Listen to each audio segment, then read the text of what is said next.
This is actually the first speaking engagement I have ever done. They usually don't let me out of my basement where I make videos. So today I want to talk to you guys about the similarities between frog vivariums and reef aquariums. I've been in reefing for a very long time and aquariums for a very, very long time. And these two things capture my attention for the very same reason. So I really want to try to spread that love of these two hobbies and see if I can kind of interest everybody else in dart frog vivariums as well. And I'm not just an aquarist. I don't know how many people here have seen me before, but for the last 7 or so years, I've been doing videos on aquatics. So freshwater tanks, and for 4 years, it's been saltwater tanks with BRS TV. So I'm not just an aquarium guy, I'm a pet person. I've had all kinds of pets, furry pets, little pets, big pets. At one point, I had 200 chickens. That was a rabbit hole I fell down. But ones that are near and dear to my heart are reptiles and amphibians. I've been doing reptiles and amphibians for as long as I've been doing aquariums. I've bred all kinds of snakes and lizards and dart frogs, which are probably my favorite of all of them. So like I was saying, these are very similar hobbies. The reasons I fell in love with reef keeping are the exact same reasons that I fell in love with dart frogs. And these are some photos of one of my aquariums that I had at 20 gallons several years ago, and as well as some dart frogs and a vivarium that I had. And while they don't look the same, there are some components that are very, very similar. There's also some components that are less similar. And I think for some of you, you might actually find that dart frogs and vivariums are going to be a better fit than a reef tank. So then and I'm not saying you got to do one or the other. I would love it if everybody did both, and then I could have more friends that are dual wielding these hobbies right alongside me. First, I'm going to start off with frogs versus fish. And I think the easiest place to start is their aesthetics. As you can see, there's a bunch of fish on the bottom there. There's a juvenile emperor angelfish, a honeycomb moray, a fanged blenny, a wrasse tang, and a flame hawk. And you'd be probably pretty surprised to find that there are very similar patterns and colors among dart frogs. So you've got, just like that emperor angel, a tinctorius dart frog that has a white and black pattern along with that blue, and it's kind of like those circular pinstripe, all the way down to the Amirga silverstone eye at the end there that's red and reminds me very much of like a flame hawkfish that has that bright red and black contrast. Another thing about them is they have very unique personalities. Just like fish in a reef tank, you'll have some species of fish that want to hang out at the bottom or hang out in the middle or the top, and they've got their own thing going on. And even individually, you might have, say, a group of anthias, and 1 or 2 of those anthias act very different than the rest of them, so you can tell them apart. Dart frogs are very much the same way. They can have very interesting personalities, and you will even find that if you have a group of dart frogs that are the same species that look very similar, you'll start to be able to tell who's who. They also, like I was mentioning, take up different levels in the display. So there are dart frogs that will stay up at the top. Those are arboreal frogs that like to climb and hang out in the trees. There are frogs that are going to stay kind of in the middle, while they'll use some ground level. They'll start to work their way up tree trunks and hang out at the top for a little bit. And then there are dart frogs that will just plainly stay on the bottom, just like you'd have fish that are sand sifters that don't come off the bottom, fish that like to hide amongst the rocks or stay in the middle of the tank, and then fish that like to stay at the top. They're also incredibly fun to interact with. A lot of us like to feed our fish and interact with our fish. We walk by our tanks and our fish are right up in our faces, telling us that it's time to eat. Dart frogs do the same thing. I had one of my Vanzolini dart frogs that anytime I walked by the tank, he jumped right to the front glass and stared at me like, dude, it's time. You got to feed me now. I'm not waiting. Every time. And it's funny because they're this big. So they hit the glass and all you hear is tick. Okay, I got you, buddy. Dart frogs also have a lot of unique behaviors. Lots of fish do very unique things. Sand sifters sift sand. There are some fish that don't have swim bladders and will only perch on corals. Dart frogs have tons of unique behaviors. One of my favorites is toe tapping. I don't know why they do it. I don't know if they've ever figured out why they do it, but one of their middle toes on their feet will just constantly vibrate when they're hunting for food. It's a very interesting thing. But if behaviors and interesting aspects of an animal and what it does on a daily basis is something that interests you, you're going to find a lot of that with dart frogs as well. I think another easy parallel to draw with a vivarium versus a reef tank is plants versus corals. So, like corals in a reef, plants in a vivarium can be the main attraction. So if you're not really a fish person and you really just love having a reef tank and the fish are secondary, you can have very much the same with a vivarium where your focus is building a beautiful jungle scape with beautiful, colorful plants that are going to be the main attraction, and the frogs can be secondary. The pride, like I was saying, a lot of reefers, the pride is just the reef tank. Your pride can also be the jungle and those plants that are in them. You will find also similar aesthetics between plants and corals. So I know a lot of people, when they think of plants, they're just thinking of big leafy green things. It's totally normal. That's what we usually see. It's what I see when I go to IKEA, just, house plants. But there are some really cool, interesting plants. So like what I have up here on the bottom, that's a ball anemone of some sort. There's actually a plant that looks very much like one. That's actually a carnivorous plant, which you can keep with dart frogs. There are some safe carnivorous plants. There's leather coral that looks like a mushroom. You can actually end up with mushrooms in your vivarium. We don't usually put them there on purpose, but just like sponges in a reef tank, they kind of just pop up. There's moss balls that very much resemble like pipe organs, and then other very interesting cryptic vines and plants that will look like other cryptic types of corals. So there's a lot of variety. You're not just stuck to green things on top of green things. You can play around with it and have a lot of fun. Corals create habitat for fish, and plants do the exact same thing for dart frogs. Bromeliads are probably the main plant that people think of when it comes to dart frogs and creating habitat. They hold water and give a dart frog a refuge and a safe place to raise their tadpoles and to find water, because there isn't always standing water in the jungle, but bromeliads act like a cup and will hold water, and the frogs will be attracted to that. Reefers love coralline algae covering everything. If they can get coralline to grow on all of the rock work and fill in every gap between the coral so it's just purple for days, they go for it. Vivarium people, it's moss coverage. We want that green moss coverage I don't want to see a stick in my tank. I just want moss all over the place. So if you're that kind of reefer who likes coralline, you still got something forward to with vivariums. Lighting also plays a pretty massive role. It's kind of obvious. Plants require a lot of light, just like corals do. You can see on the bottom there, that's a reef tank right next to another vivarium. And you're actually seeing high-end lighting on both tanks. So if you're the kind of person who likes to geek out with reef lighting, you're going to be able to do that exact same thing with vivariums.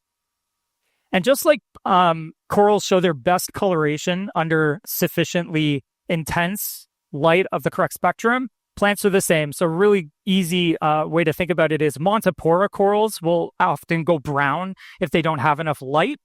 They just kind of brown it a little bit, and you don't really get to see the color that they have. As soon as you give them enough light, they're going to start showing those intense pinks or oranges or bright greens or purples. And the plants are the same way. So if you give a plant not enough light, it'll just stay green. But especially with bromeliads, if you give them enough light, you're going to start seeing all these other colors start to come out in them and really intensify. And playing around with light intensity in a vivarium, if that's a part of the hobby that you want to explore, it can really change the way bromeliads look. I actually did a little experiment with my bromeliads. That's a Neo Wild Tiger is the cultivar name. Under 58 par, it's a mostly green plant with a little bit of pink. Super cool looking plant.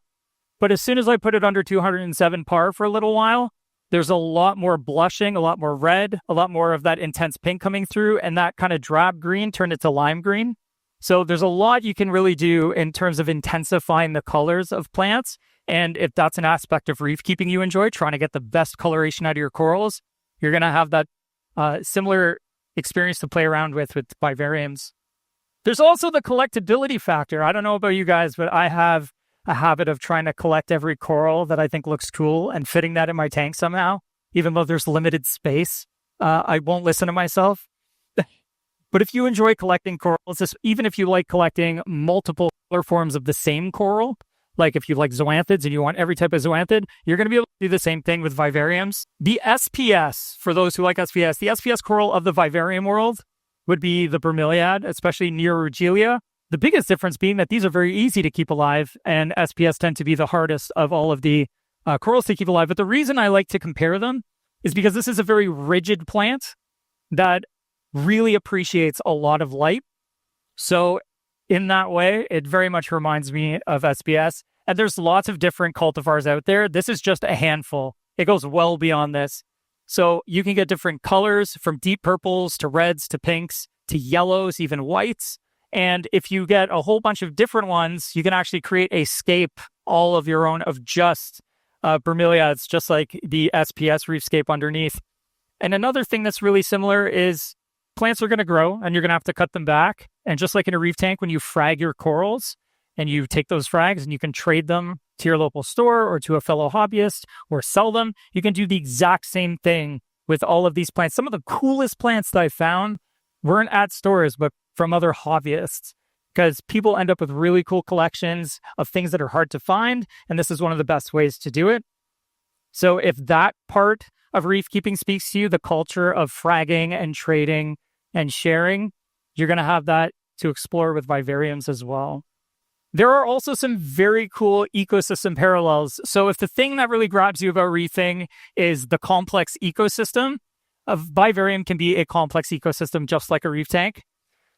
If you set one up properly, a vivarium is going to be a bustling, bioactive ecosystem filled with microbes and microfauna. It's going to create a self-cleaning environment similar to a reef tank. And basically, excess nutrients will be processed and then they'll be uptake by plants. So your plants will be able to pull out that waste. So in a vivarium, that waste is going to be broken down very much like a composter. So in the substrate layer at the bottom of the tank, that's where all those little microfauna and microbes are going to be. Dart frogs go to the bathroom because they have to. And even plant waste like leaves, they'll break down in that layer, they'll get eaten up, and then your plants will be able to use it as fertilizer. Speaking of those little microfauna, the ecosystem can also provide food for the dart frogs, just like you have copepods and amphipods in a reef tank that are going to show up, whether or not you add them intentionally, and provide a food source for certain fish, especially smaller fish species. You're going to get that same thing in a vivarium, but instead of copepods and amphipods, you're going to have springtails, which are the little guys on the bottom left there, and you're also going to have isopods, which are, funny enough, a crustacean that live on land. So you're still going to be able to keep crustaceans in a vivarium too. Both of them can be purchased from like a local retailer, an online retailer. So if you don't have confidence that they're just going to show up on their own, because they don't always, just like you can go buy apocalypse pods from Algae Barn, you're going to be able to go out and get a springtail culture or an isopod culture to add to the system to help seed it with all of those beneficial microfauna. And there are actually enough isopod species, which this is like a side note, that if you wanted to skip everything else and just start culturing isopods and have fun with that, there are so many different colors and forms of isopod. It is fascinating. And maybe this is just me because I'm a geeky person, but they're really cool. And rubber duckies are my favorite. They are exactly what they sound like. So if you can picture a bug that's trying to imitate a rubber ducky, you should look it up later. It's phenomenal. There are also all kinds of design parallels between reefing and dart frog vivariums. Reefs come in all shapes and sizes. So if there is a reef tank that you've seen that looked interesting to you, there's definitely going to be a vivarium counterpart to that reef tank. So what we usually see is in the center there, those two swing door enclosures. It's an Exoterra and I believe a Zoomit enclosure. This is what's typical for vivariums. It's very easy to access through the front doors. So that's what people typically use. But you can use literally any aquarium and convert it into a vivarium, which makes it really easy because if there isn't an enclosure that you like the shape of, you can completely customize an enclosure on your own. Frogs also come in all different shapes and sizes. There are dart frogs that are literally the size of your thumbnail and they don't get bigger than that. So if you're the kind of person who wants to keep a nano aquarium, you can do a nano vivarium as well. You don't have to go huge. A pair of dart frogs can live a full, healthy life and do all kinds of interesting and fun things in a very small vivarium, 10 gallons. If you're the kind of person who prefers really big viewing panels and to have as much viewing space as possible, I'm a huge fan of peninsula-style reef tanks. You get two big viewing panes and a third pane at the end to enjoy your aquascape through. you better believe there's a vivarium. That one's actually by a gentleman named Justin Grimm. It's one of my favorite peninsula vivariums that I've seen. So you can definitely do a peninsula vivarium. Very large in-wall displays, which can be popular for reef tanks with all kinds of fun cabinetry. There are giant in-wall vivariums as well, although they're usually a little more popular in Europe. For those who want something unique, I've always really liked the idea of a drop-off tank. I haven't had one yet, but one day I might. Drop-off reef tank, super cool. If you want a drop-off vivarium, you can definitely do it. You're not limited. The shape doesn't matter. It's not going to stop you. But just like creating a reef aquascape in whatever enclosure to use is super important, creating a hardscape in your vivarium is just as important. It's going to create habitat for the frogs. It's going to give them caves and overhangs and different branches and things to use as structure to feel safe and secure, as well as to mitigate aggression between each other. Because believe it or not, those tiny little frogs have really big attitudes for their size. So making sure to have enough hardscape in there to provide those features is going to be important, just like it would be in a reef tank, having enough hiding places in the tank for fish to feel secure. You're also going to want to make sure you have enough surface area for plants. So that means having areas up top for highlight plants, as well as mid-ground areas, and even soil at the bottom of the tank is going to be really important, having that open floor space. Some plants are going to root. They're going to be at the bottom. A lot of the plants we like to use in these dart frog vivariums are called epiphytes, and they actually grow on surfaces versus in dirt. Their roots need to be exposed to air. So having a lot of vertical spaces for those plants is going to be very important. We use things like grow fabric or even spray foam covered in silicone and cocoa fiber can work really well. You can also choose between having a closed scape and an open scape. So here's the thing. We stopped doing closed scapes in reefing for quite a long time. Rock walls aren't really popular anymore. But in dart frog vivariums, that's perfectly fine. You can have a closed scape where on the left there's two vivariums. The one on the left is one I did for some Aratus, which are very secretive dart frogs, and they wanted a lot of hiding places. So I did a wall of basically just plants and places for them to hide. But there are also other species that do really well in big open area enclosures. So if you're the kind of person who wants to have lots of negative space and a lot of different places to put plants where you can see 360 around an enclosure and have lots of breathing room, you can absolutely do that as well. There is a ton of room for creativity. This is my version of creativity. This is a 36-inch tall tank that I dubbed, or vivarium that I dubbed the sinkhole. I was trying to do something different. It's a very, very tall enclosure. Usually you just throw some sticks in there, go top to bottom and put some plants on it and call it a day. I decided to try to do something fun. I divided it into two levels, a subterranean level and then a ground level, as well as a sort of dying tree stump theme with some roots that go underground. The most fun part about this one is that the frogs that I put in there utilized the entire enclosure. They would eat all of the small isopods and springtails that were living down in the subterranean part where all the leaf litter was. But when I fed them, I would feed them on the main level in the middle, and that's where they would go to eat their fruit flies. And then they would spend a lot of time just climbing around up top. So you can definitely have a lot of fun with it, and you will rest assured that your dart frogs are going to have a good time. For those who are equipment people, not everybody is an equipment person. I'm an equipment person. There are a lot of equipment parallels, and intricate ecosystems like reef tanks and vivariums can often benefit from specialized equipment. You can do it low tech by hand, right? You can dose an aquarium by hand, or you can do it high tech and use all the gear under the sun to do everything for you, which can be a lot of fun, but you don't have to do it that way. So up top there's a very sophisticated and awesome misting system by Mist King. It is my favorite misting system. I'm not sponsored by them or anything. I just love it. And it does everything for you. It monitors the humidity. It mists when's necessary. You can program it. You can allow it to do it for you. Or you could just do what's on the bottom, which is a hand pump mister and then a temperature gauge and a hygrometer. You don't have to go crazy. You can be very intimate and do it by hand, or you could use a ton of equipment. But there are some equipment parallels that basically you're going to see in both reef tanks and vivariums regardless. And high output lighting is going to be one of them. So vivarium LEDs do exist. There's one on the left there. Right on the right is a freshwater LED system. I typically go for freshwater LED systems, reason being, and I'm going to touch on this a bit later, but the technology for vivariums really feels like it's still in its infancy compared to aquariums. There's a lot more aquarium gear because it tends to be a more popular hobby, and I'm trying to change that. Vivariums are awesome. That's why I'm doing this.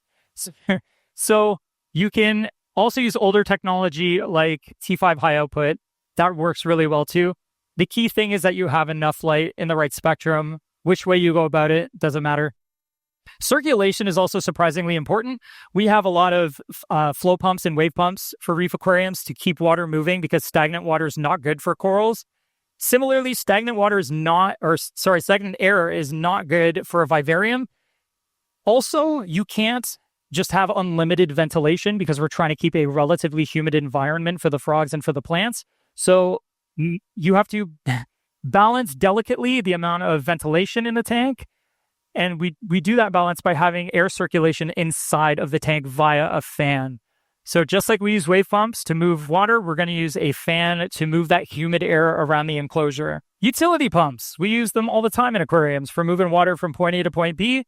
And while I did say there's not a lot of water in a vivarium, there are water features. So if you want to put a waterfall inside of your vivarium, you can absolutely do that. If you want a shallow pool in there as well and circulate water through that, you can absolutely do that. And I think it makes for some of the coolest looking vivariums that have those water features. It has that movement outside of just the frogs. That's really, really interesting. The thing you got to realize though, and you got to pay attention to, is that most dart frogs cannot swim very well. They go through a stage when they're tadpoles and they're excellent at swimming. And then it just goes away when they turn into a froglet and they can drown. So keeping it shallow enough is a super important thing to do. Reverse osmosis, RDI systems, if you've got a reef tank or some people who have planted tanks, we're familiar with this piece of equipment. Very important for a vivarium as well. Hard water and plants do not get along very well. Hard water and dart frogs don't get along very well.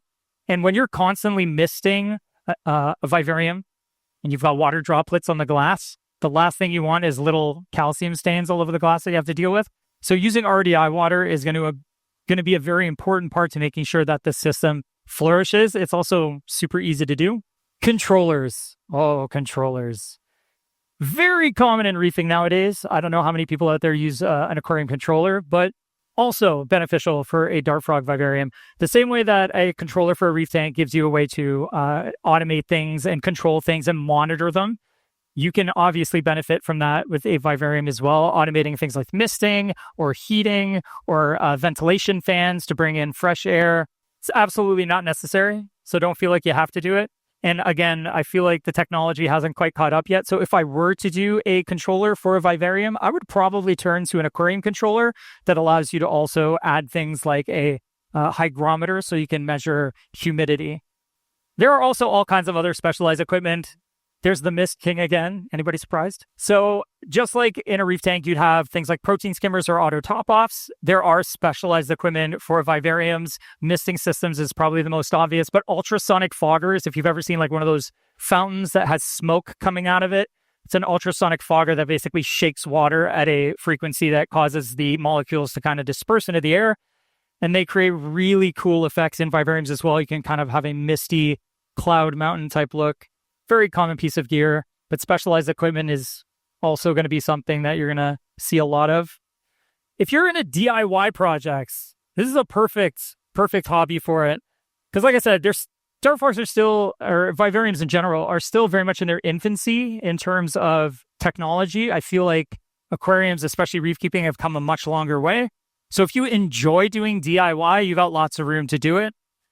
You can DIY your own enclosures. Those are 10-gallon tanks up top that have 3D printed swing doors. So it's just a pane of glass and some 3D printed components. And then right beside it, a circulation fan. It's just a PC fan with some plumbing parts and then some magnets so that you can mount it wherever you like in the tank. The only moving image in this entire presentation is a stump that I made out of several pieces of driftwood, some egg crate, some expanding spray foam, some grow fabric, and then silicone and coconut fiber. And then right beside it, there's a magnetic vine that is basically a nylon rope and some coconut fiber and silicone. So you can have a lot of fun. It's not even complicated to do. Oh, look at me. I'm getting ahead of myself. I knew that was going to happen. It's my first presentation. Did I mention that? There are also, based on all of the equipment that's out there, there's a lot of design parallels just with building a system. There is like an unlimited number of ways to build out a reef tank. It's the same. That's the theme of this whole beginning of this presentation, is it's the same. So you can make a vivarium in an unlimited number of ways. How you pick or choose your display size and shape, which is often going to depend on what kind of frogs you're going to keep, that's going to be a variable. What equipment you decide to use, if you're going to go high tech or low tech, whether you're going to do mostly by hand or use equipment to do it for you, even what brands of equipment you're going to use or how you're going to implement it, what choices of plants you're going to go with, what choices of frogs you're going to go with, whether or not you're going to pre-build everything or go DIY, low tech, high tech. No matter how you do it, as long as you're putting the frogs and plants first and meeting their needs, you can do it whichever way you like. There's no wrong answer.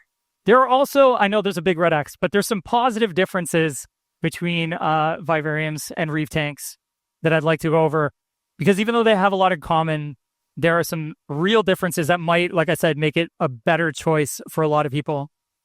There is way less, in my humble opinion, overall effort for long-term success. There is no need to maintain perfect water parameters or constantly check water parameters or constantly dose or do water changes, because there are no air changes. That's what ventilation does. You have just a little vent in the vivarium and air is going to change all on its own. The only things you're really ever worried about in a dart frog vivarium are temperature and humidity, and they are both incredibly easy to do. It's not complicated.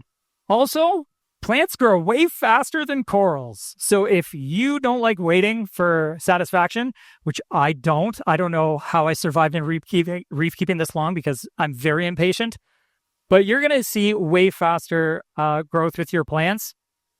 The vivarium at the top there, several months. That's that peninsula vivarium I showed you earlier. Right beside it, I think we can all agree that that reef tank would have taken several years to get like that. So if you want to create a jungle and have it look like a jungle, it's going to happen a lot faster than if you want to create a reef and have it look like a reef.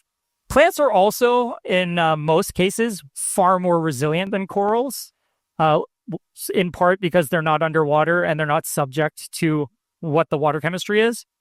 But also just in general, they tend to be more forgiving to environmental changes, and they respond slower when something goes wrong.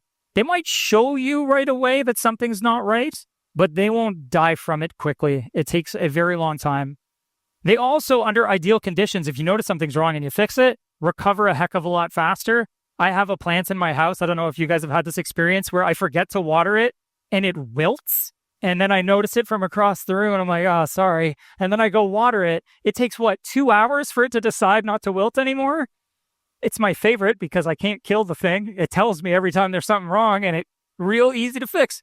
It's going to be a very similar experience with the plants in your vivarium. Also, vacationing's a heck of a lot easier. So if you're the kind of person who likes to get away for a little bit every once in a while, doing it with a reef tank can be pretty tough. Stepping away from a reef tank for a week or two usually involves having somebody come look after it. Even if you have a lot of the automation done, like you've got a controller on there, you can see how it's doing on your phone. You've automated your dosing. You've automated your auto top off. You've got feeding on a feeder, automated feeder. If something goes wrong, you still need somebody you can speed dial to be like, hey, go fix the tank. Something critical is happening. Well, you don't really have to do that with a vivarium. Dart frogs can go easily 2 weeks without any human intervention because of those isopods and springtail cultures that you're going to put in there. They're going to create little cultures and pockets of food for those frogs, and they will last quite a while. And as long as you've got misting automated, which you don't have to go with a crazy system like I showed you earlier. They're very inexpensive auto misters as well. And your lights are on a timer, you're laughing. Also, dart frog enclosures can't crash. They don't crash because it takes a long time for something to go wrong, and it has to persist in that state. So a good example is if you stop misting, it will take weeks for that enclosure, if it's got correct ventilation, for all of that water to dissipate and for those plants to start drying out and dying. In a reef tank, one thing dies, then the next thing dies. Now your water chemistry's off, and the next thing dies, and the next thing dies, and it cascades. Literally can't happen. The only thing that can really do that is if there is a large temperature swing, very large, that persists. That's not good for a vivarium, but your reef tank would die like in a couple of hours, the vivarium would be many, many hours later. So there are also, for me anyway, really big differences when it comes to breeding. So if breeding things in captivity is something that speaks to you, not everybody, but with a marine tank, you don't ever breed your fish in your display. You usually have a breeding setup that doesn't look like much, like a flower pot, like a clay pot, and your clownfish in a 10-gallon where they can lay those eggs. And then you take that pot, you put it in a different tank, and you rear those eggs yourself so they don't get fungus. And then when they hatch, they got to go into a different system that's specialized for them. And then you got to breed rotifers and all this microplankton to feed this larval fish. It's very complicated and difficult for most people. Dart frogs, a healthy dart frog pair in a healthy vivarium are going to breed whether you like it or not. They're just going to do it, and they're going to have fun, and it's a lot of fun to watch. They have very cool behaviors. But they're going to do most of the work for you. So they're going to lay their eggs when they feel it's right. They're going to stick them in a spot that makes sense. They're going to care for those eggs. They're going to carry their tadpoles when those eggs hatch to the nearest little body of water that they feel like sticking them in. Then they're going to take care of those tadpoles there. You can take them out and rear them yourself if you'd like. It's very fun and easy to raise tadpoles. It's very much like keeping a little fish. There's no planktonic stage to worry about. And froglets themselves, once they morph from that tadpole into a little teeny version of their parents, they eat the same stuff their parents does.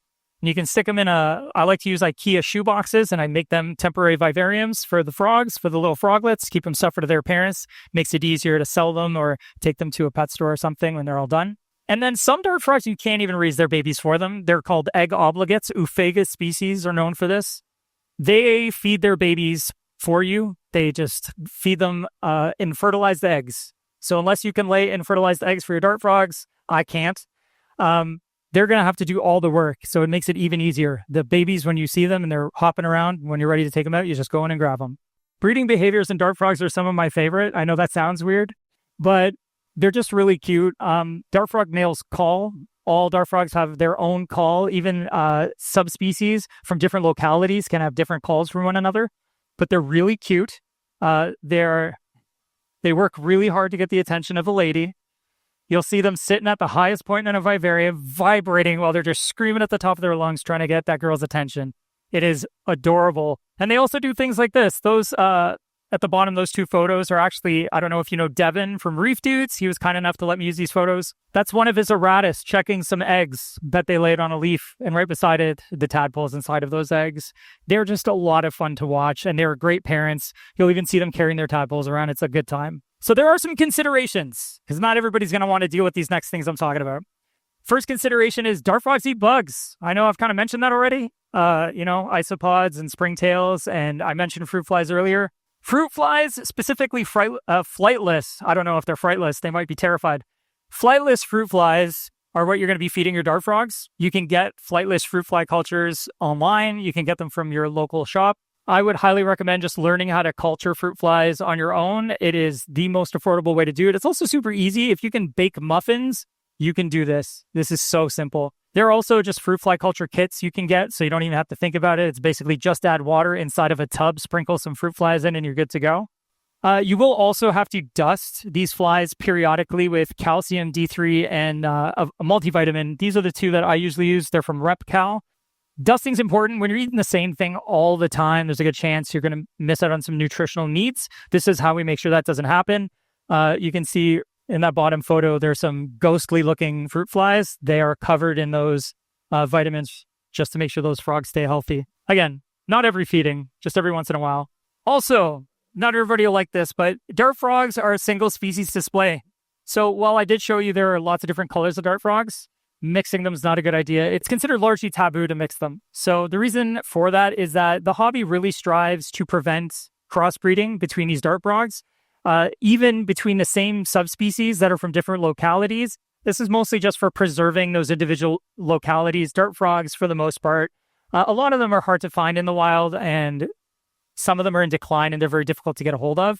So they're trying to keep them preserved in captivity so that we always have these things to cherish. Also, it's really important. Dart frogs, I think I mentioned earlier, can be pretty aggressive with one another. Interspecies can be very aggressive. Some dart frogs are very large, some are very small. But even within the same species. So an anecdote from a good friend of mine. His name's Dave Beatham. He's the one who actually got me into dart frogs. Had a pair of Pamilio males. They're tiny little frogs, about yay big. They're red with blue arms and legs. He had 2 males in the same enclosure, and they tried to have a fight to the death. And he walked in on one of them holding the other one in a dish of water, but with its hands, like some kind of crazy horror movie, drowning his buddy in a dish of water. He did stop that from happening, so everybody turned out fine. But just to paint the picture, they can have problems getting along with each other, so it's best not to mix them. I will say it is possible to do a multi-species display where you have dart frogs and another species, like day geckos. There are very small micro day geckos that can pair well with them. It's more of an expert-only thing. The reason I say that, it's not that either of those 2 species are hard to care for by themselves, but until you're more familiar with them individually, you won't know if you put them together if you're having issues. You may not notice them till it's too late, or you won't even know how to fix it once it's happened. So I just recommend, if you're going to start with dart frogs, start with one species. You'll have a great time. I think the ultimate display would be mixing a reef tank and a vivarium. And I have been trying to make this happen for like 5 years plus now, I think, at this point. I think it would be really cool. It would also be very hard. Obviously, saltwater and plants and saltwater and frogs don't go together very well. I'm sure there's a way to do it. I have ideas in my mind. I'll probably make it happen. This setup by Wawa Wang, which is the funniest name I've ever seen online, they did a great job of kind of bridging the gap a little bit by having a reef tank with exposed rocks that have succulents on them. This is becoming more popular. I just want to take it to the next level. So hopefully I've done a pretty decent job of convincing you guys to give this a shot. If you are a reef keeper and you want to try something new, something more jungle style, I really think this is a great hobby to get into. It is refreshingly easy compared to reefing with a lot of the same benefits. And if you haven't ever done a reef tank and you're just here listening to me talk about dart frogs, you should definitely try this. It's a lot of fun. It is a fantastic hobby to get into. I still consider this to be easier than freshwater planet tanks. Definitely something you should try. Thank you.